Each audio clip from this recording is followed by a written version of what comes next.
మొన్న విశాఖపట్నంలో కోడి కత్తి దాడిలో మనం దర్యాప్తు చేస్తే లేదు ఎన్ఐఏకి ఇవ్వాలని ఆగమేఘాలుగా కేంద్ర ప్రభుత్వం వస్తుంది. అంటే ఎట్టి పరిస్థితుల్లో మన ముఖ్యమంత్రి గారిని ఇబ్బంది పెట్టాల లక్ష్యం వాళ్ళు తీసుకుంటాం జరుగుతుంది. అయ్యా ఈరోజు వైకాపా ఒక అద్భుతమైన డ్రామా కంపెనీ. మొదటి డ్రామా రాజీనామా డ్రామా. కేంద్ర ప్రభుత్వంతో వాళ్ళు రాజీపడి ఆంధ్ర ప్రజలకి నామం పెట్టేందుకు ప్రయత్నించారు. ఆ డ్రామా ఏమైంది? ఫ్లాప్ అయింది. తర్వాత రెండో డ్రామా ఏం డ్రామా? కోడి కత్తి డ్రామా.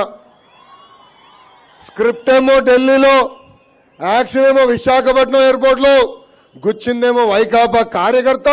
మళ్ళీ జగన్మోహన్ రెడ్డి గారు తిట్టేది మన ముఖ్యమంత్రి నారా చంద్రబాబు నాయుడు గారు. ఇప్పుడు మూడో డ్రామా వచ్చిందండి. అది ఆవు అంబులెన్స్ డ్రామా.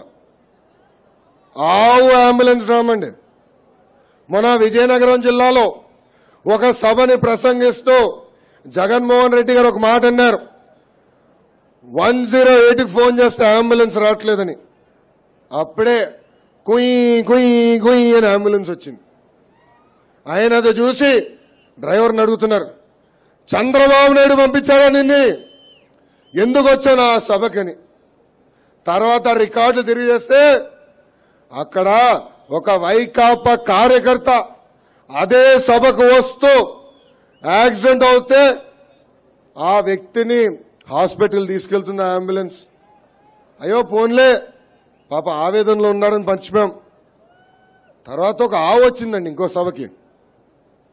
ఆవు అట్లా నడుస్తుంటే ఆయన ఆవును అడుగుతున్నారు, ఇది తెలుగుదేశం పార్టీ ఆవు, ఇది చంద్రబాబు నాయుడు గారు పంపించారు ఈ ఆవు నా సభకని. అంబులెన్స్ చూస్తే చంద్రబాబు నాయుడు గారు కనపడతారు, ఆవును చూస్తే చంద్రబాబు నాయుడు గారు కనపడతారు. అంతెందుకు ఆయన ఇప్పుడు ఆంధ్ర ప్రజల్ని చూస్తే అందరి మొహాల్లో కూడా చంద్రబాబు నాయుడు గారే ఆయన కనపడటం జరుగుతుంది. వార్తావాణి న్యూస్ ఛానల్ ఎప్పటికప్పుడు రాజకీయ, సినీ విశేషాలు, స్పోర్ట్స్ మరియు సాంకేతిక పరమైన మరెన్నో విషయాలను మన ముందుకు తెస్తుంది. మరింత సమాచారం కొరకు వార్తావాణి న్యూస్ ఛానల్ ని సబ్స్క్రైబ్ చేయండి.